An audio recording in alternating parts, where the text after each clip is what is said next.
자, 우리 시간이 되었으므로 8월 15일 광복절 주일 아침 예배를 하나님 앞에 드립니다. 우리 기도드립니다. 주님 감사합니다. 오늘도 우리에게 거룩하고 복된 주일을 허락하시는 은혜에 감사를 드립니다. 이 예배를 주께서 기뻐 받아주시고 우리에게는 참 평안과 기쁨이 임하게 하옵소서. 감사드리며 예수님의 이름으로 기도드립니다. 아멘. 찬송가 10장입니다. 우리 10장 다 같이 찬양 드립니다.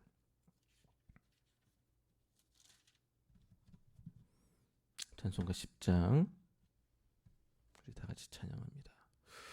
전능왕 오셔서 주의 이름 찬송케 하옵소서.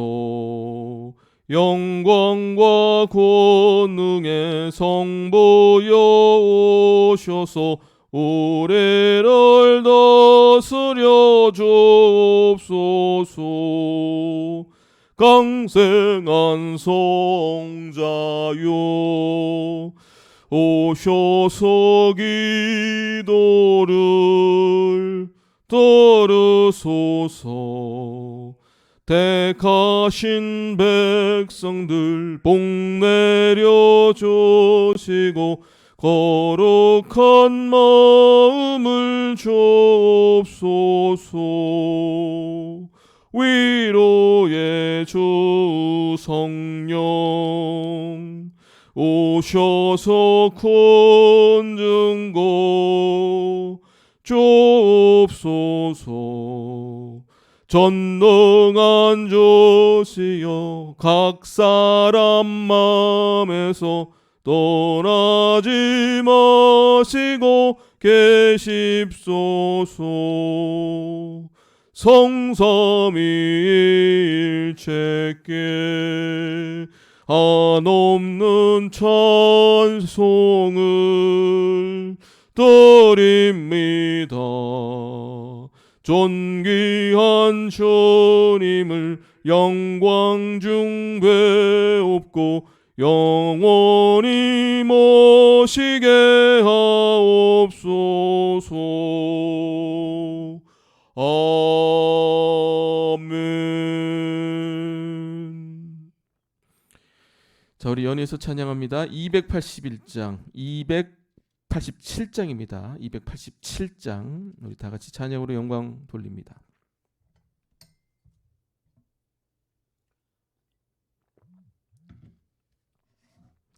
찬양 드립니다.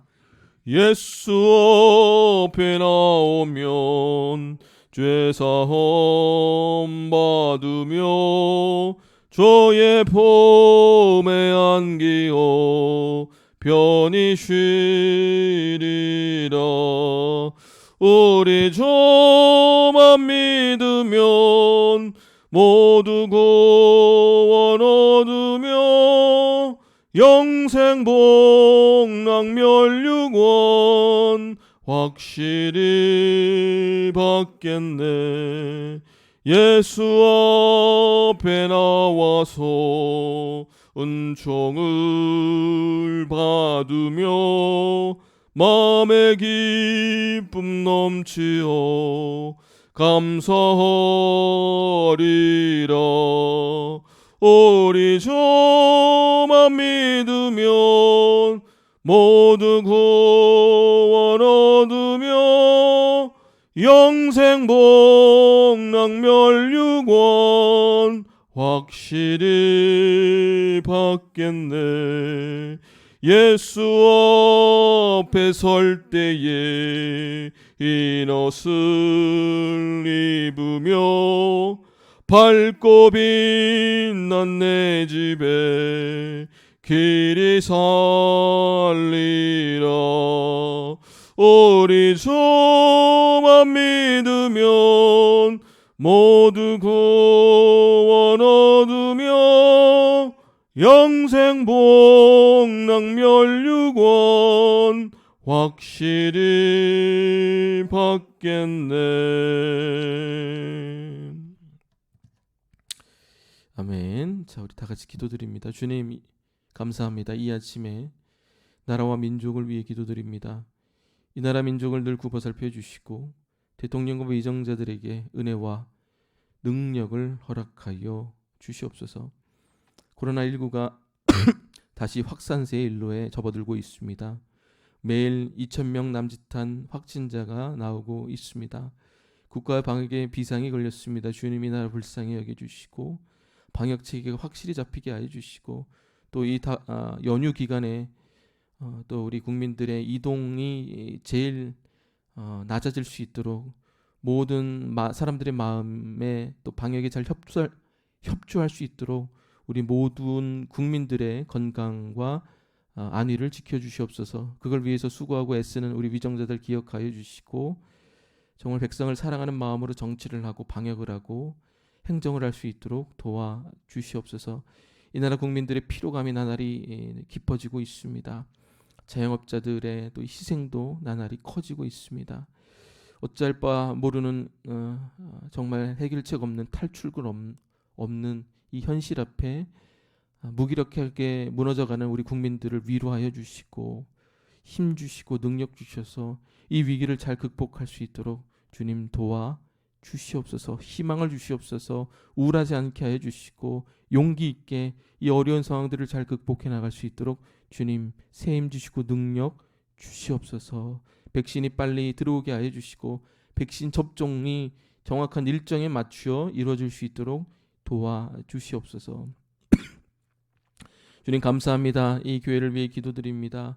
우리 사랑하는 교인들의 안위를 지켜주시고 하는 일 가운데 건강을 지켜주시고 그 일의 형통함을 주께서 주장하여 주시옵소서. 코로나가 장기화되고 있습니다. 의도치 않게 또 온라인 예배도 장기화되고 있습니다. 예배를 사모하게 하여 주시고 말씀 사모하게 하여 주시고 이들의 영이 흐트러지지 않게 하시고 우울감 있지 않게 두려워하지 않게 염려하지 않게 이 휴가 기간에도 주여 이들의 영혼을 붙잡아 주시옵소서. 복음에 집중하게 하시고 그리스도가 하신 그 십자가의 사건에 집중하게 하여 주시옵소서. 때를 얻든지 못 얻든지 복음을 증거하게 하여 주시고 주님을 증거할 수 있는 입술, 행동, 모든 관계들이 되게 도와 주시옵소서. 주님 이 교회를 축복하여 주시고 이 교회가 나아갈 방향들을 주께서 보여 주시옵소서.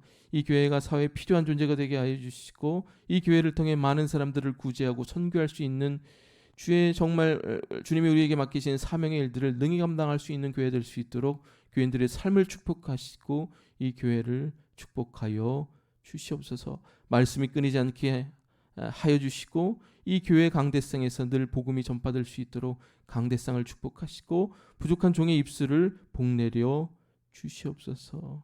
하나님 매주마다 복음이 더 확실하게 들리게 하여 주시고 복음을 더 깊이 이해할 수 있는 우리 교인들 되게 도와 주시옵소서.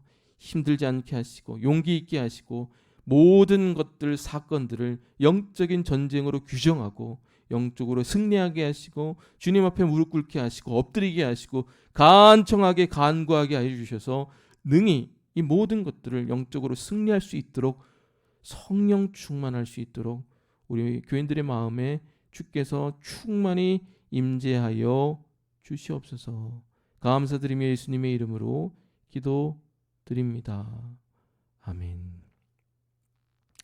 자, 우리 교동문 77번입니다.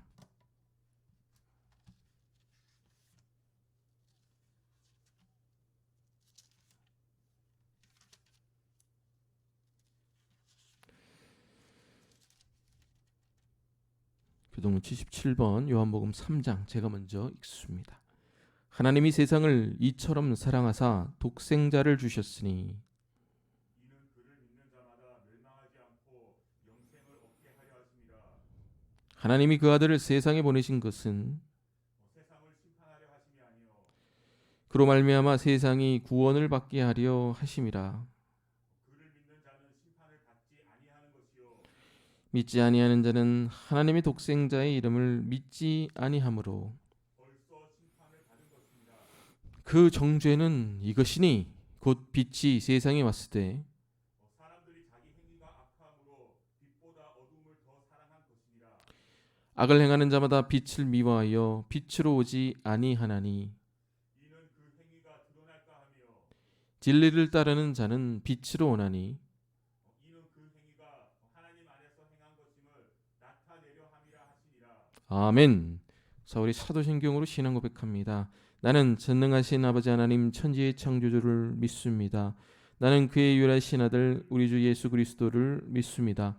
그는 성령으로 잉태되어 동정녀 마리에게서 나시고 본디오 빌라도에게 고난을 받아 십자가에 못 박혀 죽으시고 장사된 지 사흘 만에 죽은 자 가운데서 다시 살아나셨으며 하늘에 오르시어 전능하신 아버지 하나님 우편에 앉아 계시다가 거기로부터 살아있는 자와 죽은 자를 심판하러 오십니다. 나는 성령을 믿으며 거룩한 공교회와 성도의 교제와 죄를 용서받는 것과 몸의 부활과 영생을 믿습니다. 아멘. 자, 우리 찬송가 310장 우리 다 같이 찬양으로 영광 올립니다. 310장입니다. 하나님의 은혜로 있을 데 없는 자 왜 구속하여 주는지 난 알 수 없도다. 내가 믿고 또 의지함은 내 모든 형편하시는 주님 늘 보호해 주실 것을 나는 확실히 아네. 왜 내게 굳센 믿음과 또 복음 주셔서 내 마음이 항상 편한지 난 알 수 없도다. 내가 믿고 또 의지함은 내 모든 형편하시는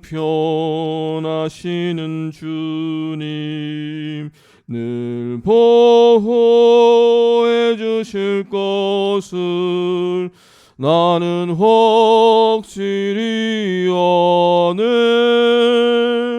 왜 내게 성령 주셔서 내 마음 감동해 주 예수 믿게 하는지 난 알 수 없도다. 내가 믿고 또 의지함은 내 모든 형편하시는 주님 늘 보호해 주실 것을 나는 확실히 아네. 주 언제 강림하실지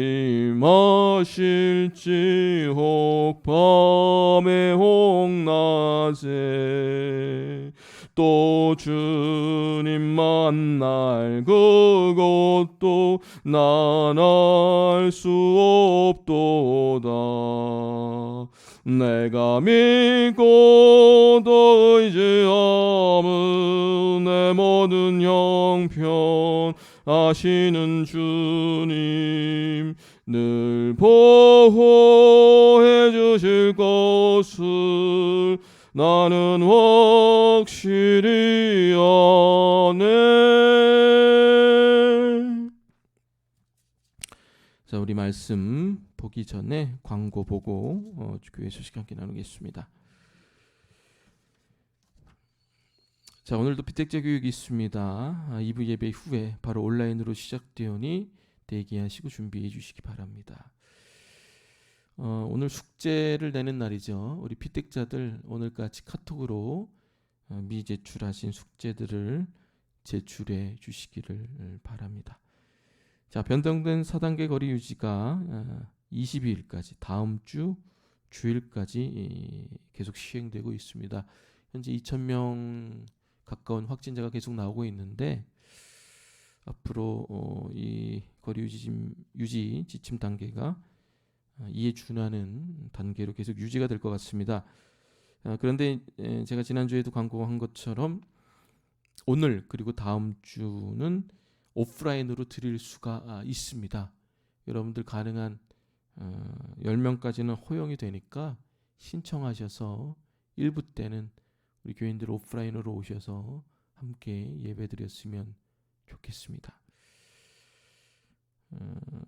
저하고 지금 전도사님하고 예배를 드리는데 8명, 추가 8명까지는 허용이 됩니다. 10명이니까 미리 얘기하시고 말씀하시고 접수해 주시기 바랍니다. 교회학교 예배 오늘도 줌으로 드려집니다. 11시 5분 전까지 대기해 주시기를 바랍니다. 다음 주 토요일 21일부터 에덴교회실이 재개됩니다. 2주 동안 방학하고 이번 주 토요일이죠. 이번 주 토요일부터 에덴교회실이 재개됩니다. 매주 수요 예배는 가정 예배로 대체하고요. 대면 가능 시부터 매주 8시에 본당에서 기도회를 시작하도록 하겠습니다. 이를 위해서 기도해 주시기를 바랍니다. 그리고 여러분 시간 날 때마다 일주일에 한 번 정도는 교회에 오셔서 또 오프라인으로 기도를 쌓아 주시기를 바랍니다. 온라인이니까 온라인만 드리면 된다 이런 식으로 생각하지 마시고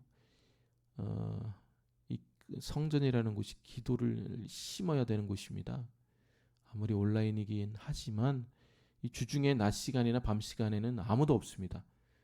제가 보장합니다. 그러니까 한 분씩 오셔서 10분이라도 좋으니까 교회를 위해서 또 목회자들을 위해서 또 이 나라를 위해서 기도를 심어 주시기를 바랍니다. 자, 오늘 말씀 읽겠습니다. 오늘은 마태복음 16장 13절에서 26절까지 말씀입니다.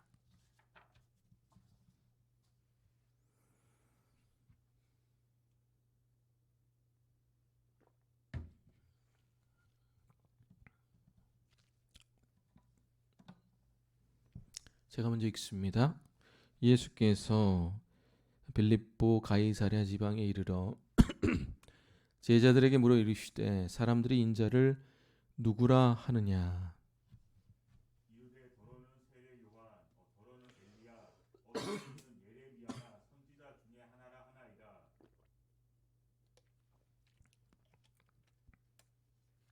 이르시되 너희는 나를 누구라 하느냐. 시몬 베드로가 대답하여 이르되 주는 그리스도시요 살아계신 하나님의 아들이시니이다. 예수께서 대답하여 이르시되 바요나 시몬아 내가 복이 있도다. 이를 내게 알게 한 이는 혈육이 아니요 하늘에 계신 내 아버지시니라. 또 내가 내게 이르노니 너는 베드로라. 내가 이 반석 위에 내 교회를 세우리니 음부의 권세가 이기지 못하리라. 내가 천국 열쇠를 내게 주리니 내가 땅에서 무엇이든지 매면 하늘에서도 매일 것이요 네가 땅에서 무엇이든지 풀면 하늘에서도 풀리리라 하시고 이에 제자들에게 경고하사 자기가 그리스도인 것을 아무에게도 이르지 말라 하시니라. 이때로부터 예수 그리스도께서 자기가 예루살렘에 올라가 장로들과 대제사장들과 서기관들에게 많은 고난을 받고 죽음을 당하고 제3일에 살아나야 할 것을 제자들에게 비로소 나타내시니 베드로가 예수를 붙들고 항변하여 이르되 주여 그리 마옵소서 이 일이 결코 죽게 미치지 아니하리이다. 예수께서 돌이키시며 베드로에게 이르시되 사탄아 내 뒤로 물러가라. 너는 나를 넘어지게 하는 자로다. 내가 하나님의 일을 생각하지 아니하고 도리어 사람의 일을 생각하는도다 하시고 이에 예수께서 제자들에게 이르시되 누구든지 나를 따라오려거든 자기를 부인하고 자기 십자가를 지고 나를 따를 것이니라. 누구든지 제 목숨을 구원하고자 하면 잃을 것이요 누구든지 나를 위하여 제 목숨을 잃으면 찾으리라. 사람이 만일 온 천하를 얻고도 제 목숨을 잃으면 무엇이 유익하리요? 사람이 무엇을 주고 제 목숨과 바꾸겠느냐? 아멘. 자, 우리 앞뒤 좌우에 계신 분들과 인사 나누시겠습니다. 온라인 예배 드리는 여러분들, 우리 앞뒤 좌우에 가족들밖에 없겠지만 그래도 온라인 가상에서 우리 교인들이 있다고 가정하고 인사 나누시겠습니다. 안녕하세요 여러분. 안녕하세요. 반갑습니다. 안녕하세요. 반갑습니다. 저는 반갑습니다. 우리 온라인에 계신 분들 반갑습니다. 여러분 건강하시죠? 어떻게 휴가들 잘 다녀오셨는지 모르겠습니다. 또 휴가 중에 계신 분들도 있는 줄 압니다. 무더운 여름에 건강하게 휴가 보내시길 바랍니다. 자, 오늘은 누구든지 나를 위하여 제 영혼을 잃으면 내가 찾으리라 라는 제목으로 하나님 말씀 증거하도록 하겠습니다. 이번 주 휴가 기간에 꼬리를 무는 이야기인가요? 그 프로가 있는데 옛날 이야기 이렇게 이야기하면서 두 패널들이 와가지고 얘기해주는 프로가 있는데 거기 대도 조세형의 이야기가 방영이 됐습니다. 이번 주였던 것 같아요. 다들 아시죠? 대도 부잣집만 턴 도둑이죠. 근데 그가 왜 인기가 있었냐면 그가 삼은 어떤 그 철학 원칙 때문에 그런 걸로 알고 있어요. 그래서 원칙이 뭐냐면은 첫 번째 영업 시간을 지킨다. 오후 3시부터 턴다. 두 번째 자기는 폭력을 행사하지 않는다. 세 번째 자기는 가난한 집의 사람은 털지 않는다. 네 번째 자기가 도둑질한 것의 30%는 가난한 사람들에게 나눠준다. 그러니까 이 대도 조세형이 잡히고 나서 그 화면을 보니까 목이 뻣뻣해요. 내가 도둑질을 했지만 옳은 일을 했다는 그 자의식 때문에 아주 당당하고 양양한 채 경찰서에 잡혀 들어간 장면을 볼 수가 있었습니다. 그랬던 그가 깜빵에서 1,500권 이상의 책을 읽고 또 그 가운데 성경도 읽었겠죠. 그래서 예수를 만나고 복음을 알게 되고 주님을 영접하게 됩니다. 그래서 이제 출소한 이후에 수많은 교회에서 간증도 하게 되고 심지어 외국에 나가 선교사로 사역까지 하게 됩니다. 브라질인가 거기 가서 도둑들 앉혀놓고 야 나도 옛날에 도둑질했는데 주님밖에 없다 이러면서 막 선교하는 것들이 이 화면에 잡혔습니다. 더 행복한 소식은 뭐냐면은 나중에 결혼까지 해요. 그것도 중소기업 사장하고. 그래서 단란한 가정도 이루고 자녀도 낳게 되죠. 근데 뭐 항상 TV 프로그램은 반전이 있지 않습니까? 나중에 2부에서 그의 반전된 인생을 패널들이 이야기하기 시작합니다. 그게 뭐냐? 그가 다시 도둑질을 하기 시작했다는 거예요. 그의 아내였던 중소기업 사장은 이제 절로 들어가 스님이 되고 비구니가 되고 자기는 다시 도둑질을 물론 그게 도둑질이 발단이 돼서 이제 이혼을 하고 그렇게 됐겠죠. 개버릇 난 몬주다는 얘기처럼 다시 도둑질을 한 거예요. 그것도 주기적으로 반복적으로. 처음에는 일본에서 또 5년 있다 마포구 한 자택에서 또 5년 있다 3년 있다 가난한 집에서. 그러니까 계속적으로 안 했던 거 주님 믿고 딱 끊었던 계속적으로 도둑질을 다시 시작했다는 겁니다. 가장 마지막에 훔친 게 뭐냐면 돼지 저금통이에요. 얼마 들지도 않은 거. 제가 이 방송을 보면서 제일 눈여겨봤던 게 뭐냐면은 그가 나중에 잡혔을 때의 반응입니다. 제가 아까도 서두에 얘기했지만 그가 처음에 잡혔을 때는 의기양양했어요. 나 대두다. 조세형이다. 그리고 예수를 안 이후에 출소한 이후에 그가 잡혔을 때의 반응은 전에 잡혔을 때와 사뭇 다릅니다.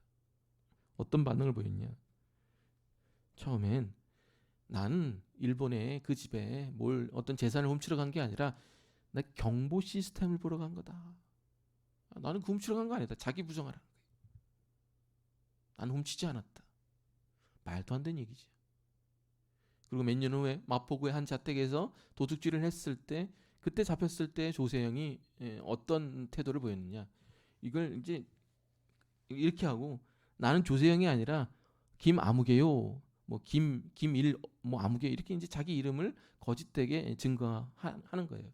근데 기자가 딱 보더니 조세형 맞잖아요. 조세형 맞잖아요. 짐을 한번 찍어 보세요. 그러니까 짐을 찍어 보니까 조세형이라 나오는 거예요.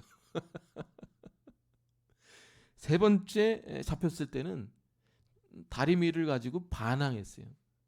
그가 이제 예전에 예수 믿기 전에 도둑질에서 잡혔을 전에는 절대로 반항하지 않는다. 절대로 무기를 들지 않는다라는 원칙이 있었어요. 제가 무슨 얘기를 하는 거냐? 예수 믿은 다음에 도둑질을 하고 나서 잡혔을 때 이 세 번째 세 가지 다 반응이 뭐냐면은 다 내가 아니라는 거예요. 나 주세영이 아니다. 나 경보 시스템 보려고 턴 거다. 다 자기 부정이라는 거예요. 자기가 한 일을 인정하지도 않고 자기의 존재도 이름도 호족도 과거도 다 부정했어요. 제가 이 프로를 보면서 참 많은 생각을 했습니다. 그 대도 조세형이 들은 복음이 뭘까? 그 복음이 정말 능력이 없는 걸까? 그 복음은 그를 어디까지 인도했을까? 참 많은 생각이 잡혔던 방송입니다. 사람들이 기독교를 믿지 못하는 결정적인 이유 중에 하나가 뭐냐? 불의입니다. 불의. 왜 믿는데 불의가 나타나냐? 그 대표적인 게 세 가지가 있어요. 첫 번째, 성격적인 불의. 저 사람 예수 믿는데 왜 도덕적으로 문제가 있냐? 성품적으로 문제가 있냐? 두 번째가 행동의 불의입니다. 저 사람 예수 믿는데 왜 이렇게 독단적이고 폭력적이냐? 십자가 이름으로 왜 기독교가 전쟁을 하고 하나님의 이름으로 왜 자신의 기득권을 유지하고 차지하려고 하느냐? 세 번째 불의가 뭐냐면 영적인 불의예요. 왜 이렇게 사람들이 광적으로 믿냐? 왜 이렇게 배타적이냐? 자기 수준까지 오르지 못하면 왜 정죄하고 자신의 우월감을 왜 표출하면서 믿냐? 그러니까 예수 안 믿는 사람들이 이 교회와 믿는 사람들에게 얘기하는 그 불의는 다 세 가지예요. 성품적인 불의, 행동의 불의, 영적인 불의. 그래서 나는 결론은 뭐냐? 이런 기독교 안 믿겠다는 거예요. 질적으로 수준 낮다는 거예요. 예수도 안 믿겠다는 거예요. 물론 예수를 안 믿는 사람이 이런 얘기를 하는 건 이해가 되고 납득이 됩니다. 모르니까. 성경을 모르고 복음을 모르니까. 그런데 재밌는 건 뭐냐면 예수를 믿는 사람들이 이런 말을 더 많이 한다는 거예요. 아, 예수 믿어도 같은 교인들이 저러냐. 그래서 나는 예수 믿는 게 싫다는 거예요. 교회 다니는 게 싫다는 겁니다. 그렇다면 크리스찬들이 이렇게 말하는 이유가 뭐냐? 엄밀히 얘기해서 복음을 몰라서 그래요. 성경을 몰라서 그래요. 여러분, 성경에서 보여준 게 뭡니까? 특별 은총도 있지만 성령 충만해가지고 성령이 오셔서 일반 은총도 있어요. 일반 은총이 뭐죠? 로마서 1장에 나오죠. 하나님의 골로새서에도 나오고 하나님의 각종 선한 것이 모든 사람에게 다 뿌려졌다는 거예요. 그러니까 예수 안 믿는 사람에게도 일반 은총으로 하나님의 선한 것들이 발견될 수가 있다는 거예요. 예수 안 믿어도 성품적으로 예수 믿는 사람보다 더 나을 수 있어요. 솔직히 말해서 성품이라는 것은 경험과 환경과 성장 배경에 의해서 많은 부분이 결정되어지는 바가 더 큽니다. 저도 과외를 해봤지만요. 죄송한 얘기를 하면은 잘 사는 동네, 잘 사는 그 지역에 있는 애들이 성품이 더 좋아요. 좋을 수밖에 없어요. 못 사는 지역에도 좋긴 해요. 부모가 정말 이렇게 올바른 성품을 갖고 있으면. 근데 그런 경우는 많이 없어요. 이 성품이라는 건 어떤 여러 가지 배경적, 경제적, 환경적인 안정 속에서 이루어지는 경우가 대다수이기 때문에 그렇습니다. 그런 거는 예수를 뭐 바로 믿었다고 막 성품이 개조되고 이러질 않아요. 그러니까 믿지 않는 영혼들이 이렇게 얘기할 수 있지만 믿는 사람들이 이렇게 얘기를 하면 안 됩니다. 왜 그러냐? 이렇게 이야기하는 근거에는 뭐냐면은 내가 도덕적으로 어느 수준이 되어야 하나님의 인정을 받을 수 있는 크리스천이 될 수 있다는 반복음적인 요소가 있기 때문에 그래요. 그러니까 네가 도덕적으로 어느 정도 수준이 있으면 내가 크리스천으로 인정해 줄게. 이런 요소가 있기 때문에 그런 얘기를 하는 거예요. 정말 복음을 믿는 사람들은 정말 성격적으로 결함이 나타나면 왜 저래 할 수 있겠지만 초반에는 그래도 사람마다 시작이 다르니까 환경이 다르니까 성장 배경이 다르니까 하나님이 저 안에서 성령이 반드시 조금씩이라도 역사해 갈 거야. 이렇게 믿고 지지해주고 응원해 줍니다. 이게 복음을 아는 사람들의 특징이에요. 두 번째, 세 번째도 마찬가지입니다. 왜 믿는 사람들이 그렇게 폭력적으로 나오고 우월감에 도취되어 살아가느냐? 복음을 몰라서 그래요. 내가 그리스도께 완전히 완벽히 받아들여진 사실을 인정하지 못하니까 그 복음이 내가 어떻게 살아야 되는지를 방향 제시 못하니까 폭력하는 거예요. 전쟁하고 기득권 차지하고 우월감 표출하고. 그게 뭐냐? 다 자기 존재 증명이라는 거예요. 그러니까 기독교 안에서 믿는 사람들 가운데 왜 불의가 일어나느냐? 복음이 자기 존재 증명의 도구밖에 안 되는 거예요.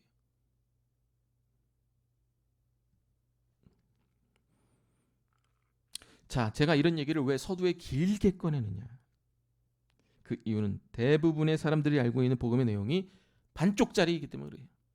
반쪽도 아니에요. 오늘 본문도 마찬가지입니다. 오늘 본문은 그 유명한 베드로의 신앙 고백이 적힌 본문입니다. 제가 신대연 첩을 때 정말 많은 목사님들이 이 본문을 가지고 설교를 했습니다. 제가 뭐 그걸 비하하는 건 아닌데 대부분의 주제가 뭐냐면은 이 고백에 능력이 있다는 거예요. 그리고 이 고백을 한 사람은 능력이 있다는 거예요. 반은 맞아요. 그런데 반은 틀려요. 왜 그런지 지금부터 보겠습니다. 자, 오늘 본문부터 보겠습니다. 예수님이 제자들에게 묻습니다.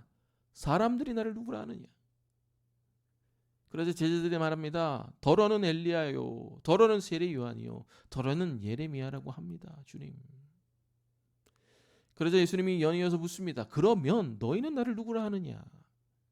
자, 그러자 베드로가 이 질문을 받고 엄청난 고백을 하게 됩니다. 그게 16절이죠? 16절 다 같이 한번 읽어보겠습니다. 시작. 시몬 베드로가 대답하여 이르되 주는 그리스도시요 살아계신 하나님의 아들입니다. 자, 이 말을 들은 주님이 베드로를 극찬하게 됩니다. 17절에서 19절 다 같이 읽겠습니다. 시작. 예수께서 대답하여 이르시되 바요나 시몬아 내가 복이 있도다. 이를 내게 알게 하니는 혈육이 아니요 하늘에 계신 내 아버지라. 또 내가 내게 이르노니 너는 베드로라. 내가 이 반석 위에 내 교회를 세우리니 음부의 권세가 이기지 못하리라. 내가 천국 열쇠를 내게 주리니 내가 땅에서 무엇이든지 매면 하늘에서도 매일 것이요 내가 땅에서 무엇이든지 풀면 하늘에서도 풀리리라. 사람들이 다 여기에 꽂혀요. 이 말씀에. 예수님이 말한 베드로의 평가. 바요나 시몬아 네가 복이 있다. 베드로에게 주신 축복. 네가 복이 있다. 베드로에게 주신 축복. 너 위에 교회를 세우겠다. 베드로에게 주신 특권. 내가 너에게 천국 열쇠를 주리니 네가 땅에서 매면 하늘에서 매이고 땅에서 풀면 하늘에서도 풀릴 것이다. 바요나 시몬아 복이 있다. 네 위에 교회 세우겠다. 너에게 천국 열쇠를 주겠다. 할렐루야. 이 고백에 능력이 있고 이 고백을 한 사람에게 능력이 있다. 얼마나 좋아요. 교회 세우겠다. 너에게 축복하겠다. 너에게 복 주겠다. 너에게 천국 열쇠 주겠다. 얼마나 좋아요. 그래서 카톨릭은 이걸 극대화시키잖아요. 네 위에 교회를 세우겠다 해서 베드로가 1대 교황 아닙니까? 네 위에 교회 세우겠다는 것은 사람 위에 세우겠다는 게 아니라 베드로가 한 고백 위에 세우겠다라는 얘기죠. 근데 기독교도 비슷해요. 해석이 다를 뿐. 베드로의 고백 위에 교회를 세우는 거죠. 뭐 그렇다 쳐요. 문제는 우리 모두의 관심이 여기서 끝난다는 거예요. 야, 베드로가 엄청난 고백을 했구나. 그래서 하나님이 이렇게 축복했구나. 주님이 너 축복받아라. 교회 세운다. 너에게 천국 열쇠 주리니 무엇이든지 매면 매이고 풀면 풀린다. 그래서 어떻게 나아가느냐? 어디까지 나아가느냐? 어디까지 적용하느냐? 야, 네가 믿는 사람 누구냐? 세상에서. 네가 믿고 의지하는 사람 누구냐? 예레미야냐? 이사야냐? 세례 요한이냐? 엘리야냐? 주님만을 믿고 의지해라. 고백해라. 그러면 그 고백에 능력이 있어서 그 고백하는 사람에게 능력이 있어서 네가 축복받는다. 네 위에 교회를 세우고 정말 네가 무엇이든지 이 땅에서 기도하면 기도한 대로 다 이루어지고 네 길이 형통하게 되리라. 여기까지 나아갑니다. 물론 그런 경우도 있어요. 우리의 이런 신앙 고백을 통해 우리의 길이 형통해질 수 있습니다. 우리가 잘 될 수 있어요. 그거 부정하는 거 아닙니다. 그래서 제가 아까 서두에 반은 맞다고 그랬어요. 그런데 여기까지가 복음의 반이에요. 반만 맞은 거예요. 반쪽짜리 복음이라는 겁니다. 제가 뭐 그리 긴 인생을 산 건 아니지만요. 이렇게 고백한다고 천지가 개벽하지 않습니다. 이렇게 고백한다고 삶이 형통해지지 않아요. 이렇게 고백한다고 부흥하지도 않습니다. 이렇게 고백한다고 여러분들의 일이 풀리지도 않아요. 문제는 뭐냐? 우리가 늘 복음을 여기까지에만 국한시켰다는 거예요. 여기까지가 복음의 반이에요. 근데 오늘 말씀의 핵심은 뭐냐면 베드로의 신앙 고백이 아니에요. 사람들이 다 거기서 이렇게 매듭을 져버려요. 오늘 본문 이 16장의 핵심은 컨비네이션이에요. 컨비네이션. 조합. 잘 보세요. 베드로가 이런 고백을 해서 예수님이 엄청난 칭찬을 했습니다. 아마 이렇게까지 높여주고 칭찬하는 사람 없을 거예요. 바요나 시몬아 네가 복이 있다. 자, 그럼 왜 이런 고백을 하게 되느냐? 그 이유가 다음에 나옵니다. 왜 이런 얘기를 하느냐? 21절 다 같이 한번 읽어볼까요? 시작. 21절 시작. 이때로부터 예수 그리스도께서 자기가 예루살렘에 올라가 장로들과 대제사장들과 서기관들에게 많은 고난을 받고 죽임을 당하고 제3일에 살아나야 할 것을 제자들에게 비로소 나타내시니. 자 보세요. 언제로부터? 이때로부터. 이때가 언제예요? 베드로가 고백한 이 시점으로부터. 베드로가 엄청난 고백을 했어요. 이 고백을 한 시점으로부터, 그러니까 영어로 하면은 어떻게 나오냐면은 from that time on he began to explain 이렇게 나와요. 그러니까 베드로가 이 신앙 고백을 한 이 시점으로부터, 이게 뭐냐면은 이 시점으로부터 한 번만 한 게 아니라 계속적으로 이걸 설명했다는 거예요. 계속적으로 주기적으로. 근데 이 시점으로부터 이 내용을, 다음과 같은 내용을 설명하기 시작했고, 이 시점으로부터 이 설명을 설명하기 시작했고, 다음에 주기적으로 계속적으로 이 얘기를 했다는 거예요. 그럼 뭔 얘기를 했느냐? 21절에 나온 얘기가 뭐예요? 내가 예루살렘에 올라가 장로들과 제사장들과 서기관들에게 고난을 받고 죽임을 당하고 제3일에 살아나야 될 것을 얘기한 거예요. 이거를 베드로의 신앙 고백 이때로부터 주기적으로 계속적으로 얘기했다는 거예요. 이게 컨비네이션이에요. 성경에 예수님의 순환 예고, 고난 예고가 3번 나오죠. 이때로부터 3번 나와요. 주기적으로. 이렇게 16장 또 18장 이렇게 주기적으로. 이때로부터 예수님의 입에서 내가 십자가에서 죽게 된다는 예고, 순환 예고를 계속적으로 하게 된다는 겁니다. 재밌죠? 그럼 굳이 예수님이 십자가에 돌아가신다는 얘기는 왜 이때로부터 하기 시작했느냐? 이게 핵심이에요. 자, 고난에 대한 예고를 했을 때, 십자가에 대한 예고를 했을 때 이 엄청난 고백을 했던 베드로의 반응이 뭐냐? 22절 다 같이 읽겠습니다. 시작. 베드로가 예수를 붙들고 항변하여 이르되 주여 그리 마옵소서. 이 일이 결단코 주께 미치지 아니하리이다. 항변했다고 그랬어요. 항변했다는 거는 이제 따져 물었다는 얘기입니다. 항변했다는 거는 아주 엄청난 단어예요. 선생이 얘기하는, 랍비가 얘기했는데 항변했다? 이건 있을 수 없는 일입니다. 그러니까 극노했다는 거예요. 베드로가. 분노 조절 장애죠. 베드로는. 그 말을 인정하지 않고 거부하며 대항해서 얘기했다는 거예요. 나는 그거 못 받아들인다. 그러면서 뭐예요? 주여 그리 마옵소서. 이 얘기도요. 버르장말이 없는 얘기입니다. 그딴 얘기하지 마세요. 이 얘기예요. 그리고 더 나아가 어떡하냐? 이 일이 결단코, 자기가 뭔데 맹세해요. 예수님 맹세하지 말라고 그랬잖아요. 결단코 주님께 미치지 아니하리이다. 자기 하나님인 거예요. 항변하지, 따지지, 버르장말이 없게 굴지. 지금 베드로가 눈이 돌아간 거예요. 그딴 얘기하지 마세요, 주님. 자, 그런데 이 말을 들은 예수님이 어떻게 반응하시느냐? 이게 핵심 포인트입니다. 23절 다 같이 읽겠습니다. 시작. 예수께서 돌이키시며 베드로에게 이르시되 사탄아! 사탄아! 사탄아! 내 뒤로 물러가라. 너는 나를 넘어지게 하는 자로다. 네가 하나님의 일을 생각지 아니하고 사람의 일을 생각하는도다.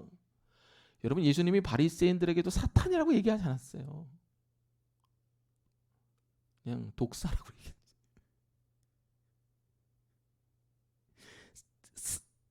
목사가 교인한테 야, 이 사탄아, 악마야, 그럼 목회 못해요.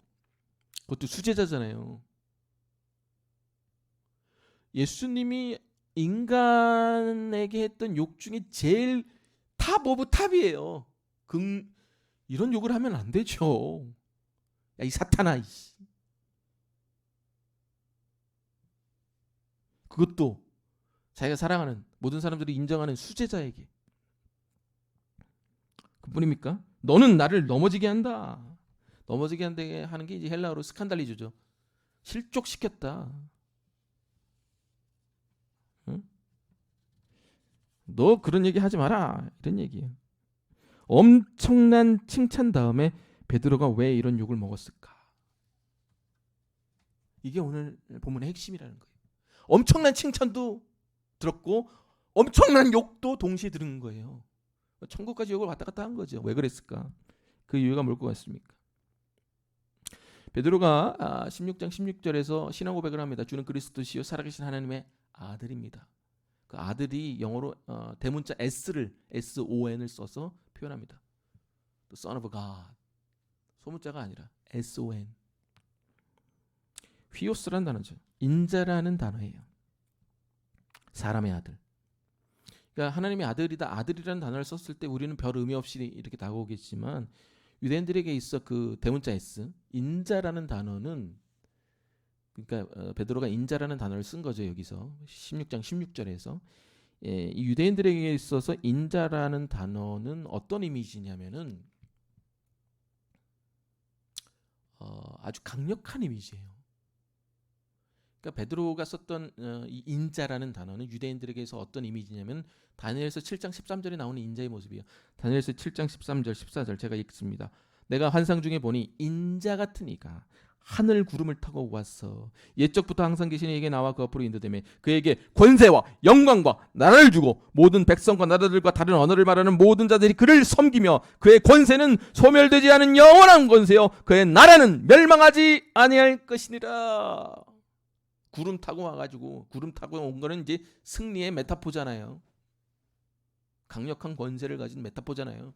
모든 권세, 모든 나라 영원히 패하지 않고 다 갖게 되는 이런 이미지가 인자의 이미지예요. 그래서 16장 16절에 베드로가 고백한 하나님의 아들입니다. 하나님의 아들 인자입니다라는 여기에는 이런 이미지가 유대인들이 그토록 역사적으로 갖고 있던 이런 이미지가 있었던 거예요.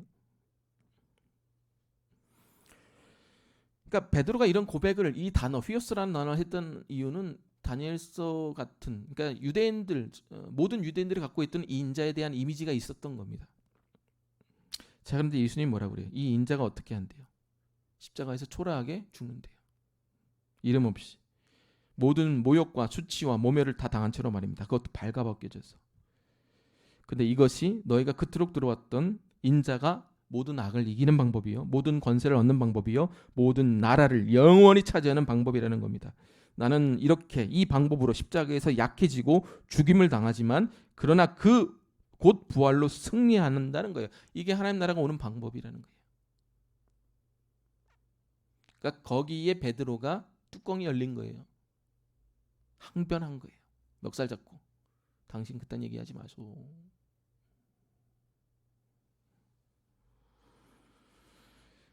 주님이 얘기한 건 뭐야? 내 안에서의 약함, 고통, 어려움과 죽음을 통해서 하나님의 나라가 온다. 베드로가 이 말을 듣자마자 뚜껑이 열려가지고 이 당신 그딴 얘기하지 마소. 이렇게 항변한 거예요. 어디 제자가 랍비한테 항변합니까?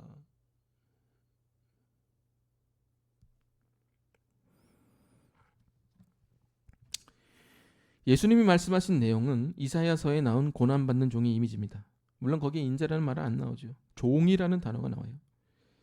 유대인들은 이사야가 예언했던 그 종이 절대로 인자가 될 수 없다고 단정지었습니다. 그러니까 이사야서는 그들이 생각했던 메시아의 이미지가 아니에요. 그러니까 예수님이 자꾸 이사야서를 인용하는 게 싫은 거예요. 그건 우리가 바랬던 인자의 모습이 아니에요. 근데 예수님이 오신 다음에 계속 이사야서를 인용합니다. 그러니까 이 유대인들이 싫은 거예요. 서기관들이 트집 잡기 좋은 거예요. 그건 우리가 바라봤던 인자가 아니야. 또 성경 잘못 인용하고 있는 거야. 그러니까 베드로도 마찬가지죠. 근데 이사야가 예언했던 거를 유대인들과 베드로는 받아들이지 않지만 예수님이 연결하는 거예요. 처음으로. 이걸 매치업 생각을 안 하는 거죠. 매치업할 생각을 안 하는 거죠. 그 인자가 바로 이사야에 나온 고난의 종이라는 얘기를 예수님의 입에서 처음 하게 된 겁니다. 고난받는 종. 내가 그 방법을 통해 그 흠모할 것이 없는 have no beauty라고 그러잖아요. 그 고난받는 종은 have no beauty. 아름다운 게 없다는 거예요. 찌질하다는 거예요. 그러나 그 모습을 통해 내가 이 세상을 구원한다는 거예요. 그러니 유대인들이 베드로가 이걸 인정하겠습니까? 이에 대해서 예수님 뭐라고 그러냐? 너는 사탄이다 이놈아, 이렇게 얘기한 거예요. 네가 나를 넘어뜨리려 하는구나, 물러가라 라고 말씀하시는 겁니다. 장애물이라는 거예요. 내 사역에 있어서. 무슨 말이냐? 물러가라, 백업. 이 얘기는 이 명령은 어디서 나온 명령이에요? 사탄아 물러가라. 마태복음 4장의 광야에서의 시험에서 나온 표현입니다. 정확합니다. 그 표현 그대로 인용한 거예요. 마태가. 마태복음 4장에서 사탄이 뭐라고 그래요? 네가 나한테 절하고 경배하면 내가 만국 세상의 모든 영광과 권세를 너에게 주리라. 그때 예수님 뭐라고 그래요? 사탄아 물러가라. 네가 사람의 일을 생각하는구나. 나는 그런 방식으로 하나님의 나라를 오게 하지 않을 거다. 십자가의 방식으로 하나님 나라를 이룰 거다. 이 얘기를 합니다. 이 얘기를 그대로 베드로에게 하는 거예요. 하나님의 나라는 고통과 고난, 시련과 약함, 패배와 죽음을 통해서 온다는 겁니다. 그러나 이것이 너에게 승리와 능력을 가져다 주는 거예요. 그리고 이 방식이 베드로, 너 제자들, 너희들을 통해서도 이루어지기를 내가 그토록 원한다는 겁니다. 그런데 이것을 네가 거부하니, 세상의 방식으로 하나님의 나라를 얻겠다고 하니 너는 사탄이라는 거예요. 너는 나를 막는 장애물이라는 겁니다. 그리고 더 나아가 하나님의 나라가 너를 통해 이렇게 이루어지는 것이 안 되면 너는 장애물이라는 거예요. 그러니 물러가라 사탄아, 이렇게 얘기하는 겁니다. 이걸 이해하지 못하면 내 제자하지 말라는 거예요. 나 따라오지 말라는 겁니다. 크리스천들이 하는 주된 세 가지 착각이 있습니다. 그 착각이 뭐냐? 첫 번째, 예수님이 나를 위해 고난과 고통을 대신 받으셨다. 그래서 나에게는 그런 주님이 받았던 고난과 고통을 주는 일이 일어나지 않는다는 거예요. 그런 나쁜 일이 일어나지 않는다는 거예요. 아니요, 일어납니다. 더 많이 일어날 수도 있어요. 두 번째, 예수님이 내 죄를 위해 돌아가시고 부활하셨기에 그 사실이 나로 하여금 나쁜 일을 하지 않게 막는다라는 거예요. 아니요, 막지 못해요. 여러분 예수 믿어도 나쁜 일, 나쁜 생각 여전히 하게 될 겁니다. 그게 여러분이에요. 그래서 예수님이 필요한 거예요. 마지막 세 번째, 예수님이 나를 위해 십자가를 지러 갔다. 그래서 나는 내 십자가를 지지 않아도 된다고 생각합니다. 그게 여러분의 착각이에요. 예수님이 십자가를 지시면서 항상 얘기했던 게 뭐예요? 나를 따르거든 자기를 부인하고 네 십자가를 지고 나를 따르라 했어요. 그래서 제가 서두에 뭐라 했냐? 반쪽짜리 복음이라는 거예요. 베드로의 이 고백은 위대해요. 반쪽짜리예요. 주는 그리스도에서 살아계신 하나님의 아들입니다. 예수님은 우리의 구세주고 우리의 주인이에요. 좋다 이거야. 반이라는 거예요. 반은 뭐라는 거예요? 그 방법을 십자가의 방법을 통해 연약과 수치, 고통과 고난, 패배와 슬픔을 통해서 이루게 한다는 거예요. 그건 우리도 마찬가지라는 거예요.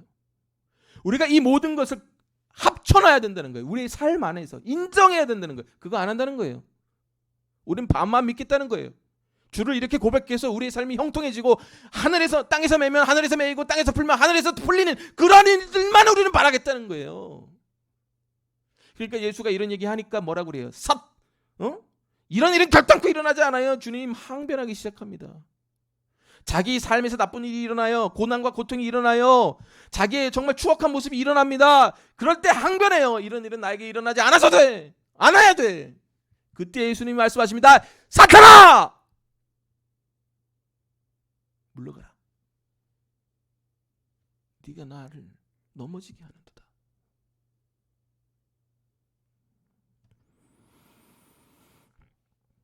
예수 믿어도 고난과 고통이 늘 일어납니다. 예수 믿어도 우리 안에 나쁜 일과 나쁜 생각이 늘 일어나요. 예수를 믿는 게 뭐냐? 자기 십자가 지고 따르는 거예요. 이 세 가지 착각이에요. 안 하겠다는 거예요. 자기 십자가도 안 지고 예수 믿으면 나에게 나쁜 일과 고통과 고난이 일어나면 안 되고 예수 믿으면 나는 좋은 도덕적인 군자로 성장한다는 거예요. 말도 안 되는 얘기죠. 오늘 예수님이 왜 자기가 고난받고 순환받는 예고를 베드로에게 했냐? 복음을 반만 알지 말라는 거예요. 복음을 반쪽짜리로 알지 말라는 거예요. 동시에 너에게도 이 십자가의 방법을 통해서 내가 너에게도 하나님의 나라를 이루어 가겠다는 거예요. 그러니 너에게 올 고난과 고통 놀라지 말라는 거예요. 네가 네 안에서 발견하는 추악한 모습을 보고 놀라지 말라는 거예요. 그리고 더 나아가 내가 너한테 준 십자가 너 지라는 거예요. 그래야 복음이 완성된다는 거예요. 고백했다. 하늘에서 땅에서 매인 게 하늘에서 풀렸다. 할렐루야! 이게 복음이 아니라는 거예요. 그러니까 조세형 같은 인물이 계속 나오는 거예요.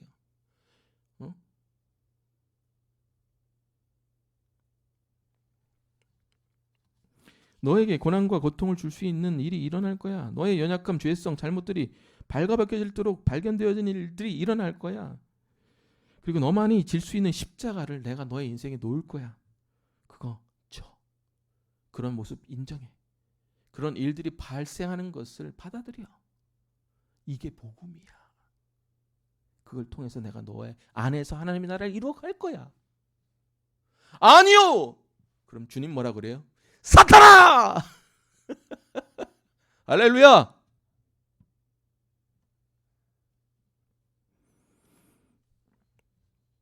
그것까지 인정하는 게 복음이에요. 단순히 예수가 나의 구세주고 주인이어서 내가 교회 다니고 바요나 시보나 네게 복이 있다. 축복받고 땅에서 매이면 하늘에서 풀리고 땅에서 풀면 하늘에서 풀리는 모든 일이 잘 풀린다. 맞아요. 그럴 수 있어요. 근데 그러지 않는 일이 더 많아요. 예수 믿어도 천지가 개벽하지 않습니다. 그러니까 여기까지가 반죽 복음이에요. 반대도 있다는 거예요. 그게 뭐냐? 나는 여전히 죄 많고 흠 많은 존재라는 것을 발견하게 되고 나에게 여전히 고통과 고난의 일들이 일어나게 되며 또 이 세상에 내가 짊어져야 할 나만의 십자가가 있다는 거예요. 이걸 인정하고 감당해야 된다는 거예요. 왜? 우리에게 구원이 그렇게 왔으니까. 하나님의 나라를 그렇게 이루어 갔으니까 너도 우리도 베드로도 그렇게 이루어 가라는 거예요. 좋은 일도 있겠지만 주님의 그런 연약함을 통해 고난과 고통과 실패와 슬픔을 통해 외로움과 죽음을 통해 부활의 승리를 얻으신 것처럼 너의 인생에도 그런 방식을 통해 구원을 하나님의 나라를 이루어 가라. 그때 복음이 완성된다는 겁니다. 믿습니까? 베드로의 고백도 복음이지만 그 고백이 이루어지는 십자가의 고백 방법도 복음이라는 거예요.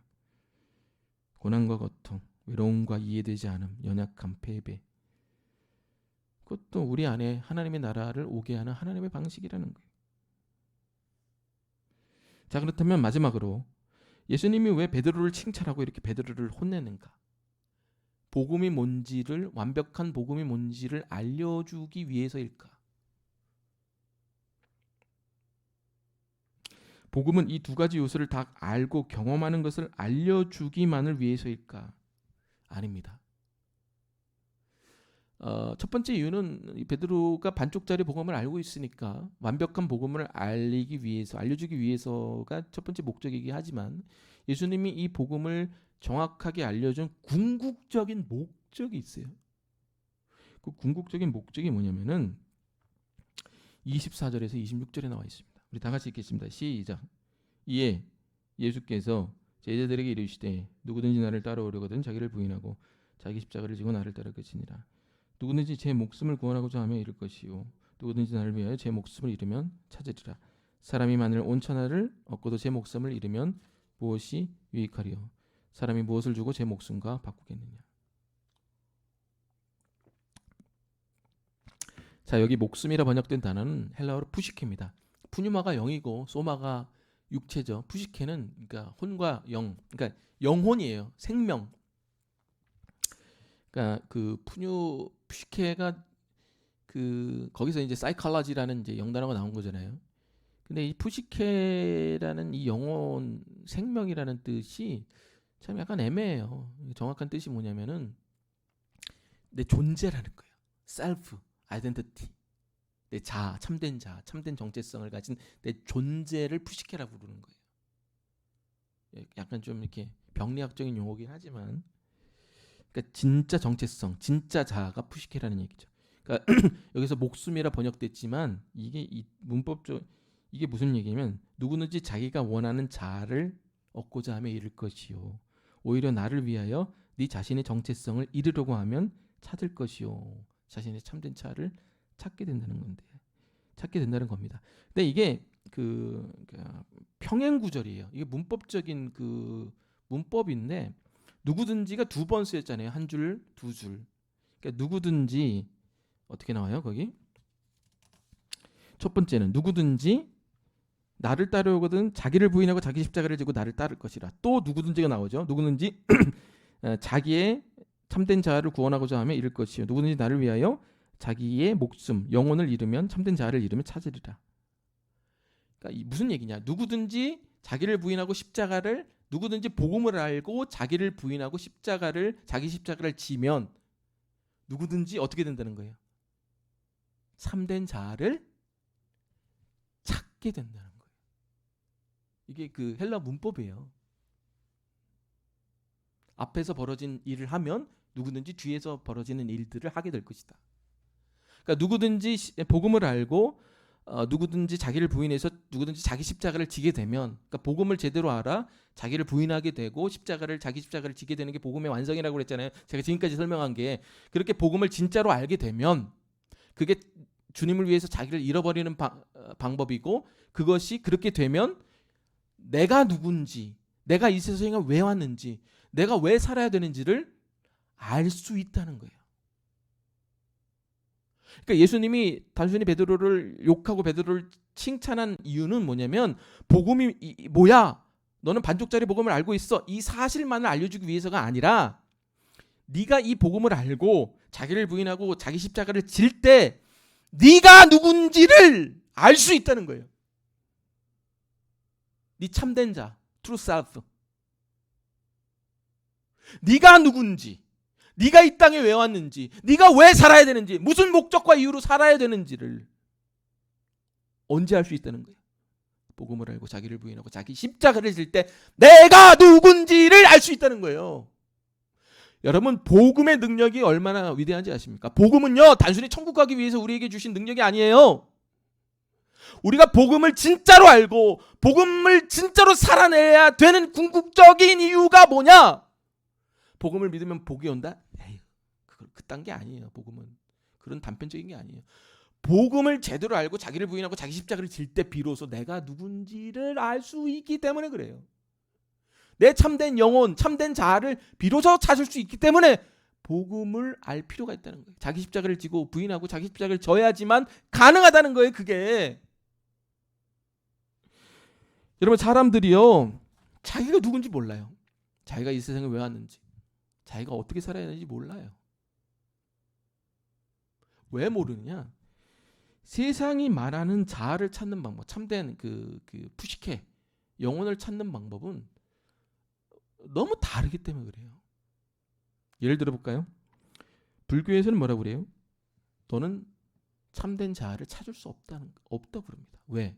너는 자연의 한 일부분이기 때문에 너를 잃어버려야, 그러니까 너가 참된 자아를 찾는다는 그 생각 자체를 없애라는 거예요. 그것이 우리를 이기주의로 이끄니까.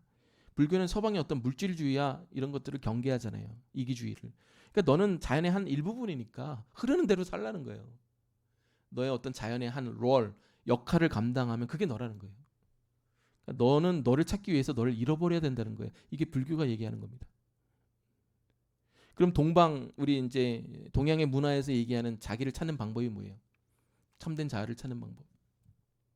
동양 문화에서 자기를 발견하는 방법은 그거죠. 너는 부모가 시키는 대로 해. 너는 우리 가족이 시키는 대로 해야 해. 우리 가문이 원하는 대로 되어야 돼. 그래서 너를 통해 우리 가문의 영광을 드러내야 돼. 이게 동양 문화에서 우리 자아를 찾는 방법이에요. 그래서 우리가 부모의 기쁨이 되고 가족에게 어떤 자랑거리가 되고 가문의 영광거리가 되면 우리는 우리가 되는 거예요. 이게 동양에서 얘기하는 be yourself, 참된 자아를 얻는 방법이에요. 서방에서는 어떻게 얘기해요? 참된 자아를 어떻게 가져야 된다고 얘기해요? 네가 누군지, 네가 이 세상에 왜 왔는지를 서방에서는 어떤 방식을 통해 우리가 그걸 알 수 있다고 해요? 오스카 와일드의 말처럼 be yourself. 네가 네 자신이 될 때 네가 누군지를 알 수 있다는 거예요. 네 생각이 이끄는 대로, 네 감정이 이끄는 대로 한번 살아봐라. 그 귀 기울여 봐라. 네 목소리에, 네 음성에 그렇게 살다 보면 네가 누군지 알 수 있게 될 거야라고 얘기를 합니다. 말도 안 되는 얘기죠. 왜 그러냐? 마음이 생각하는 대로 살아라. 감정이 생각하는 대로 살아라. 여러분, 우리 마음은요, 단 한 번도 일치된 적이 없어요. 예를 들어 볼까요? 밤에 라면이 먹고 싶어. 먹고 싶어. 배고파. 출출하고 심심하고 외로워. 외로울 때 라면 먹으면 외로움이 풀리잖아요. 우리 집에도 옷장 한 박스 사놨는데 외로울 때 하나씩 먹으려고. 그게 하나의 마음이 생각하는 얘기예요. 근데 또 하나, 다른 한편에서는 마음이 뭐라고 얘기해요? 야, 너 그거 먹으면 살쪄. 염분이 많아. 너 건강에 안 좋아. 우리의 마음은요, 항상 상충해요. 충돌한다고요. 하나로 일치된 거 거의 없어요. 마음이 가는 대로 해. Be yourself. 그러면 네가 돼? 에이구. 마음이 어디로 갈지 모르는데 어떻게 돼요? 네 감정이 시키는 대로 해. 그러면 be yourself. 네 자신이 될 수 있어. 그럴까요? 절대 그러지 않아요. 뭐 그렇게 뭐 비슷하게 갈 수도 있겠지만 제 친구 중에, 고등학교 친구 중에 약간 즉흥적인 애가 있어요. 마음이 가는 대로, 감정이 가는 대로 사는 애가 있어요. 잘 살아요. 부모도 잘 살고. 부모가 그 외무부에서 일하는 친구예요. 외무고시 보셔가지고 부모가. 근데 이 친구가 이제 외국에서도 살고 막 이러니까 이제 마음 가는 대로 생활하는 게 이제 익숙한 거예요. 그래서 이 친구는 뭐 유럽에서도 유럽에서도 3년 살고 한국 와서도 마음 가는 대로 야, 나 제주살이 한번 해볼게 해서 또 제주도에서 2년 살고 뭐 해서 스쿠버 다이빙도 배우고 뭐 하고 싶다고 해서 뭐 또 배우러 다니고, 그러니까 마음 가는 대로 자기 감정이 느껴지는 대로 인생을 살았던 친구예요. 자기 하고 싶은 대로 다 하는 거예요. 이 사람도 사귀어봤다. 그러니까 마음 가는 대로 하는 거야. feeling. 나중에 그 고등학교 동창들 모임에서 딱 만났어요, 이 친구를. 야, 너 뭐 해 먹고 사냐? 그러니까 나 편의점에 한 대 앞에서 그렇게.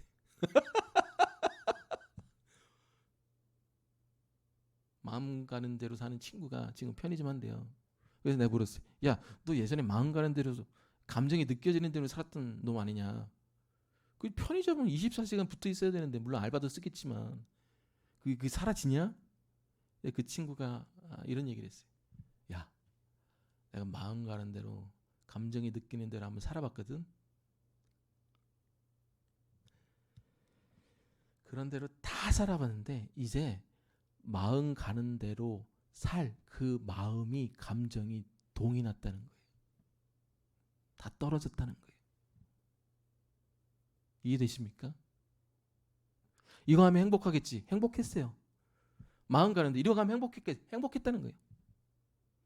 그 마음 가는 대로, 느껴지는 대로 살아보니까 느껴지는 그 마음이 이미 동이 나버렸다는 거예요. 그 느껴지는 감정을 이미 다 썼다는 거예요. 그러니까 뭘 해도 똑같다는 거예요.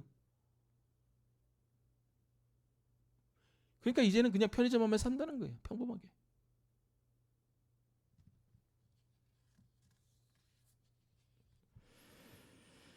감정이 이끄는 대로, 마음 가는 대로 산다. 그러니 뭘 해도 재미없다는 거예요. 다 이전에 경험한 바가 있으니까. 그 소재가, 감정의 상황들이 다 떨어진 겁니다. 여러분, 마음 가는 대로, 느낌 가는 대로, 생각한 대로 살면 be yourself, 내가 될 수 있다. 한번 그렇게 살아보세요. 정말 자신이 될 수 있는지.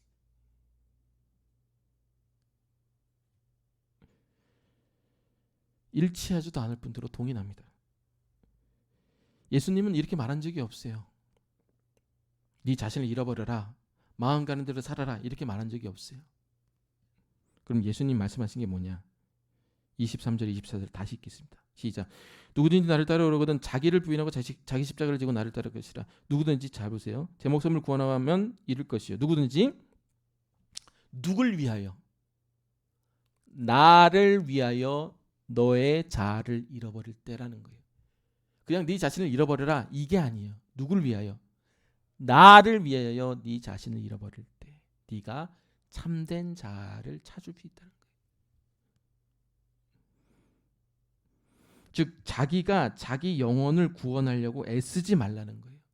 감정대로 살고 느끼는 대로 살고 생각대로 살고 또 자기가 자기 영혼을 구원하려고 가족의 니즈에 맞게 살고 이 사회가 요구하는 대로 살면 내가 괜찮은 자라고 생각하면서도 살지 말라는 거예요. 그건 자기가 자기를 구원하는 방식이잖아요. 그러니까 자기가 자기의 영혼을 자기의 참된 자를 얻으려고 구원하려고 살면 잃을 것이요. 반대로 뭐라는 거예요? 나를 위해서 그것을 잃으려고 하면 찾게 된다는 거예요. 할렐루야. 쉽게 설명할게요. 세 가지를 얘기하겠습니다. 첫 번째, 어떻게 사는 게 나를 위하여 자기를 잃는 것이냐. 이게 잠깐 추상적인 얘기잖아요. 애매모호한 얘기잖아요. 그게 복음을 알고 아까도 얘기했지만 복음을 알고 자기를 부정하고 자기 십자가를 지는 게 그러니까 복음을 알고 자기를 부인하여 자기 십자가를 지는 게 나를 위하여 자기를 버리는 행위잖아요. 근데 이렇게 되면은 내가 참된 자아를 얻을 수 있다고 예수님이 말씀하셨잖아요. 근데 이 말이 되게 추상적이란 말이에요. 나를 위하여 자기를 버리는 게 뭐냐? 자기를 부정하고 자기 십자가를 지는 게 뭐냐? 쉽게 설명을 해드릴게요. 다는 맞지 않겠지만 첫 번째, 우리가 원하는 어떤 존재들이 되려고 합니다. 어떤 도덕적인 존재, 멋있는 존재, 쿨한 존재, 누구든지 용납하고 용서하고 받아들이는 존재, 그런 존재들이 되려고 애쓰고 노력합니다. 근데 예수님 뭐라고 그래요? 네가 네 자신을 구원하려면 네 자신을 잃어버린다는 거예요. 그러니까 네 자신이 그런 존재가 되려고 뭐 하지 말라는 거야? 애쓰지 말라는 거예요.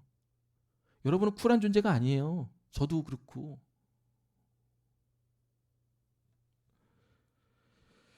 네가 네 자신을 구원하지 못해. 하나님이 너가 쿨한 존재이기 때문에 도덕적인 존재이기 때문에 널 구원한 게 아니야. 그런 생각들 멈춰. 그런 바램들을 멈추라는 거예요. 나를 위해서. 주님을 위해서. 이것이 주님을 위해서 자아를 잃어버리는 행위예요. 그것이 자기를 부정하는 행위라는 거예요. 그게 복음을 알고 자기를 부인하는 행동이라는 거예요. 설명해 드릴게요. 우리가 원하고 바라는 존재들이 있어요. 그래서 발생하는 게 뭐냐면 내가 원하는 존재들이 있어요. 나는 목사인데 상당히 쿨해야 돼. 용서도 잘해야 돼. 그 바라는 표상이 있단 말이에요. 우리 자신의 어떤 도덕적인 기준, 잣대. 전도사라면 저렇게 해야지. 목사라면 이렇게 해야지. 장로라면 이렇게 해야지. 내가 정말 교인이라면 이렇게 해야지. 내가 원하는 어떤 기준과 잣대와 이런 게 있단 말이에요. 이렇게 돼야지. 근데 잘 들으세요. 여러분 그렇게 되지 못해요. 그러니까 제가 우리 교인들 보면은 그러니까 그렇게 노력하지 마세요. 여러분 그런 존재들이 아니에요. 그래서 발생하는 게 뭐냐면 우리가 우리 자신을 정직하게 보려 하지 않아요. 자기가 자기를 구원하려고 그러니까. 사회에서 교회에서 어떤 문제가 생겼다. 그러면 교인들이 다 저한테 와서 어떤 얘기를 하느냐. 나는 문제가 없는데 저 상사가 문제를 해서 내가 이렇게 됐다는 거예요. 저 부하 직원이 문제를 해서 내가 이렇게 됐다는 거예요. 제가 항상 교인들한테 얘기는 못하지만 항상 묻고 싶죠. 그분들은 어떻게 생각하십니까?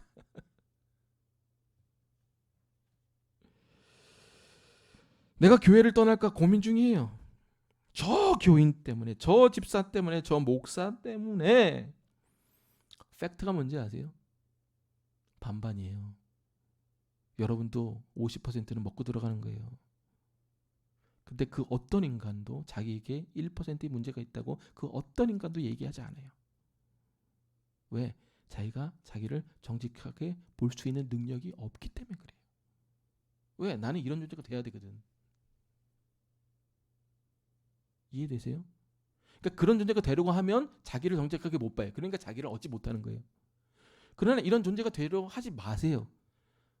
주님한테 있는 그대로 용납을 받았기 때문에 나를 잃어버리라는 거예요. 이 잃어버리라는 게 그냥 잃어버리라는 게 아니라 복음 때문에 잃어버리라는 거예요. 주님이 날 그렇게 보니까 내가 그렇게 보는 것들을 잃어버리라는 거예요. 그러면 비로소 내가 나를 정직하게 볼 수 있는 힘이 생기는 거예요. 왜? 주님이 나를 있는 그대로 용납했기 때문에. 자기를 정직하게 볼 때 자기가 누군지, 자기의 영혼이 어떤 상태인지를 제대로 알 수 있고, 제대로 구원받을 수 있고, 제대로 치유받을 수 있는 거예요. 그때부터 시작이거든요.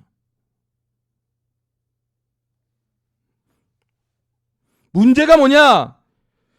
자기 스스로를 고칠 수 있는 내 안의 죄성, 관계의 미성숙, 노출하기 싫은 상처, 숨기고 싶은 교만함, 이거 인정 안 해요.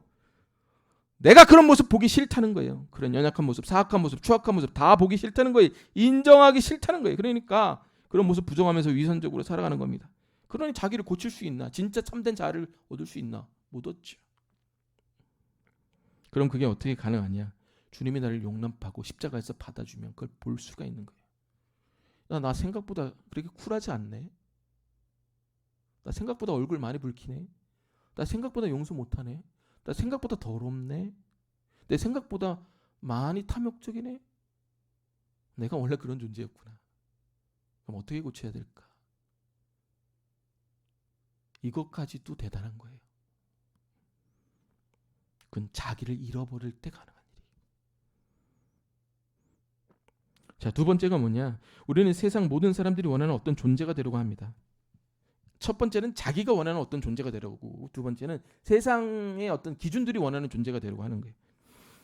사람들이 정해놓은 정체성의 기준, 이 정도의 돈과 업적과 성과를 남겨야 사람들이 인정하는 그런 사람이 될 수 있다. 그걸 가져야 진정한 자아가, be yourself, the self가 될 수 있다. 이거 내려놓으라는 거예요. 그걸 추구하면 추구할수록 그것이 여러분을 더 속박하기 때문에 그래요. 올해 내가 1억 벌었다. 근데 작년에 1억 벌었다. 근데 올해 사업이 안 좋아서 5천만 원밖에 못 벌었다. 그럼 대부분의 사람들이 어떻게 생각하느냐? 아, 내가 가난해졌다. 아, 망했다. 아, 나 왜 그럴까? 하나님 나를 축복하지 않아. 나란 존재는 왜 이렇게 무능할까? 이거 내려놓으라는 거예요. 아, 올해 작년에 1억 벌면 올해 5천만 원 벌 수 있는 거죠. 그것 때문에 여러분의 자아가 왔다 갔다 하지 말라는 거예요. 여러분의 자아는 세상 사람들이 보는 그 기준에 부합할 때 참된 자아다 이렇게 얘기하겠지만, 여러분의 진짜 true self, 참된 자아는 세상이 얘기하는 여러분이 아니라 예수님이 여러분을 어떻게 생각하느냐, 예수님이 여러분을 어떻게 평가하느냐, 예수님이 여러분을 어떻게 얘기하느냐, 그거예요. 내가 어떤 병에 있어? 장애가 있어? 연약함이 있어? 내가 오늘 직장을 잃어? 내가 수입이 없어져? I don't care. 세상이 나를 그렇게 평가할 수 있어. 그러나 그렇게 하면 그것에 끌려다니고 속박다닐 수밖에 없어요. 내가 세상적으로 봤을 때 바보야, 멍청이야, 무능아야. 평생 자기가 누군지 몰라요. 그거 내려놓으라는 거예요. 나를 위해서 자기 부인하라는 거예요. 그게 이 뜻이에요. 여러분에게서 가장 중요한 건 예수님이 지금 나를 어떻게 평가하고 예수님이 지금 나를 어떻게 보고 있는가, 이게 더 중요해요. 내가 부흥하지 못해도, 이 교회가 부흥하지 못해도, 여러분이 직장을 잃어도, 여러분이 수입이 없어도, 여러분이 각종 병과 연약함과 각종 장애와 질병을 가져도 예수님이 지금 나를 좋게 평가하면 그걸로 땡, that's it, 모든 게 끝이에요.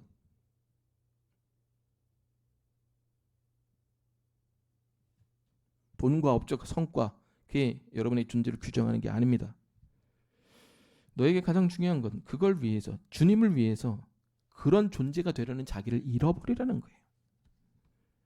주님이 나를 지금 어떻게 보고 있는가? 내가 지금 힘들고 고난과 고통 가운데 있는데 그럼에도 불구하고 주님은 나를 어떻게 보고 있는가? 그러니까 오히려 그런 것들을 알 수 있기 위해서는 여러분들에게 고난과 고통이 유익일 수 있어요. 저도 지금이 너무 감사해요. 왜 그러냐면은 하나님이 목회에 필요한 모든 것을 다 가져갔어요. 부모의 후원, 부모의 기도, 건강, 와이프의 건강, 와이프의 기도, 사모의 섬김. 근데 제가 느낀 게 뭐냐면, 하나님이 목회를 위해 필요한 모든 것을 가져갔을 때 비로소 하나님이 나를 해방시켰다는 것을 느낄 수 있어요. 왜? 세상이 나를 어떻게 평가하고 나를 어떻게 보든 그건 중요한 게 아니에요. 지금 예수님이 나를 어떻게 보는가? 아, 이게 진짜 나하구나. 이 고난과 고통을 통해서 내가 예수님 앞에 어떤 존재가 되는가가 더 중요하게 된 거예요. 그게 더 중요한 가치가 된 거예요. 그건 연약함과 실패를 통해서만, 고난을 통해서만 경험할 수 있는 일입니다. 마지막 세 번째가 뭐냐? 내 마음이 시키는 대로, 내 감정이 느껴지는 대로 행하는 삶이 아니라, 그러니까 자기가 원하는 대로 살지 말라는 거예요. 자기 십자가를 지고 주님을 따를 때 비로소 나를 발견할 수 있게 되는 겁니다. 그럼 자기 십자가라는 게 뭐냐? 여러 가지가 있을 수 있겠죠. 저에게는 부모님의 상황, 와이프의 상황, 이런 교회 형편과 교인들의 상황들이 내 십자가겠죠. 내가 만나고 싶어서 만난 부모, 와이프, 교인들이 아니니까. 또 하나님이 나한테 맡겨주신 영혼도 내 십자가가 될 수 있겠죠. 내가 만나고 원하고 한 게 아니잖아요. 내가 바라지 않는데 하나님이 나에게 시킨 사명들이 있단 말이에요. 그거를 자기 십자가를 질 때 내가 누군지 알 수 있다는 거예요. 여러분, 저는 솔직히 말하면요, 이런 얘기하면 또 실족하실 수도 있는데, 저는요 목회자가 되고 싶은 마음이 1%도 없었던 사람입니다. 저는 목회자의 자격이 없다고 스스로를 생각했기 때문에 그럴 마음도 없었고, 그럴 자신도 없었고, 그럴 능력도 안 된다고 생각했기에 저는 목회자가 되고 싶은 마음도 없었을 뿐더러 목회자가 되어야 되겠다는 마음도 품지 않았어요. 그래서 제가 2001년 20년 전이죠. 생명의 삶으로 큐티할 때 주님이 저를 목회자로 여호수아 1장의 말씀을 통해서 저를 부르실 때도, 이사야 말씀을 통해서도 부르실 때도 제가 한 100번은 거절했어요. 큐티 말씀을 통해. 저는 목회자 안 돼요. 제가 저를 알아요, 하나님. 저는 목회자로서 어떤 좋은 환경과 배경에 있었던 사람이 아니에요. 저는 하고 싶지도 않고 해서도 안 돼요. 제가 한 100번 그 이상 거절했어요. 하고 싶어서 한 게 아니라는 거예요. 왜? 저는 돈을 벌어야 되기 때문에. 물론 나중에 하나님의 마음을 바꿔주셨어요. 내 자유의지를 통해 하나님의 선한 뜻을 주셨고, 선한 뜻으로 제가 자유의지를 통해 선택하게 하나님의 마음을 바꿔주셨지만 처음에는 절대 그렇지 않았어요. 그럼 왜 했느냐? 고백할게요. 오늘 말씀 때문에 했어요. 오늘 말씀 큐티하는데 예수님이 나한테 이러는 거예요. 네가 네 영혼을 위해서 네 인생을 살면 너는 네 영혼을 잃어버릴 것이고, 제 큐티 노트에도 이게 있어요. 네가 나를 위해서 네가 되고 싶은 거를 버리고 자기 십자가를 질 때, 그게 자기 십자가가 예수님이 저한테 얘기한 거는 목회자가 되는 길이었어요. 큐티 말씀을 통해. 그럼 네 영혼을 찾게 된다는 거예요. 제가 이 말씀이 걸림이 돼가지고 한 3년은 거부하고 3년은 그냥 식음을 전폐하진 않았지만 살기가 싫었어요. 왜 나야? 난 되기도 싫고 하고도 싶지 않은데.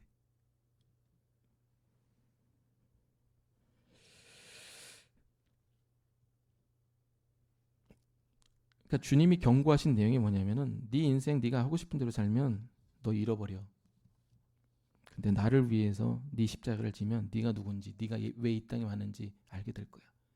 제가 이 말씀을 이 말씀에 혹해가지고 목회자 된 거예요. 할렐루야. 여러분 잘 들으세요. 영적인 경고일 수 있습니다. 교회에서 아니면 다른 곳에서 하나님이 여러분에게 저를 통해서 임명하시고 저를 통해서 명령하시는 게 있어요. 아무리 개척교회라도 그거 함부로 거부하시면 안 돼요. 왜? 여러분이 처한 연약한 상황, 안 좋은 일들, 그 일들을 통해서 하나님이 여러분이 누군지를 알게 하실 거예요. 자기 십자가를 질 때 진정한 자아를 찾을 수가 있어요. 근데 그렇게 아니면, 그게 거부가 되면, 자칫 잘못된 거부가 되면 인생이 꼬일 수가 있어요. 자기를 잃어버릴 수가 있다는 거예요. 여러분, 자기 십자가를 질 때 사람이 내가 누군지, 내가 이 땅에 왜 왔는지를 알 수가 있는 거예요. 저 영혼 내가 싫어, 감당하기 싫어. 그래도 자기 십자가를 지고 감당하면 내가 누군지를 알 수 있어요. 내가 왜 이 땅에 왔는지를 알 수 있고, 하나님이 왜 저 영혼을 만나게 했는지를 알 수가 있는 거예요. 근데 자기 십자가를 안 지니 공허한 거예요. 우울한 거예요. 내가 왜 이 땅에 왔는지 몰라. 지 십자가는 하나도 안 지는데 지가 누군지는 알고 싶대. 어떻게 알아? 자기가 자기를 위해 사는데.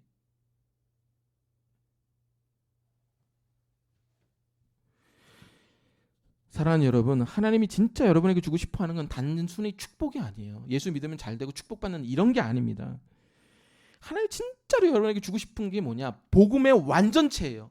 그 복음의 완전체를 통해서 여러분이 누군지를 하나님이 알고 싶어 하시기를 원하세요. 이게 여러분에게 주고 싶어 하는 거예요. 하나님은 여러분에게 여러분의 영혼을 위해서 아들까지도 버리신 분이에요. 그러면 여러분은 여러분의 영혼을 위해서 뭐까지 버리실 수 있을 의향이 있습니까? 고난과 고통, 어려움, 연약함, 자기 부정, 그리고 자기 십자가를 질 때 여러분이 누군지, 왜 이 땅에 왔는지, 어떤 존재가 되길 하나님이 원하시는지를 여러분이 깨달아 알 수 있게 될 줄로 믿습니다. 그 시작이 복음의 내용의 완성이고, 그 시작을 통해 자기를 부정하고 내가 어떤 존재가 되어야 돼 내려놓고, 사람들이 어떤 존재가 되길 원해 내려놓고, 자기에게 맡겨진 영혼들과 공동체를 사모하며 그 자기 십자가를 지며 살아갈 때 여러분이 누군지, 어떤 사명을 주님이 맡기셨는지, 어떤 존재가 되기를 주님이 원하시는지 반드시 성령의 조명으로 깨달아 알게 될 겁니다. 아멘. 그렇게 될 줄로 믿습니다. 시간이 너무 오래됐는데 제가 기도하고 오늘은 그래도 찬양 부르죠. 기도하고 마치겠습니다. 주님 감사합니다. 복음을 통해 우리가 누군지 알게 하옵소서.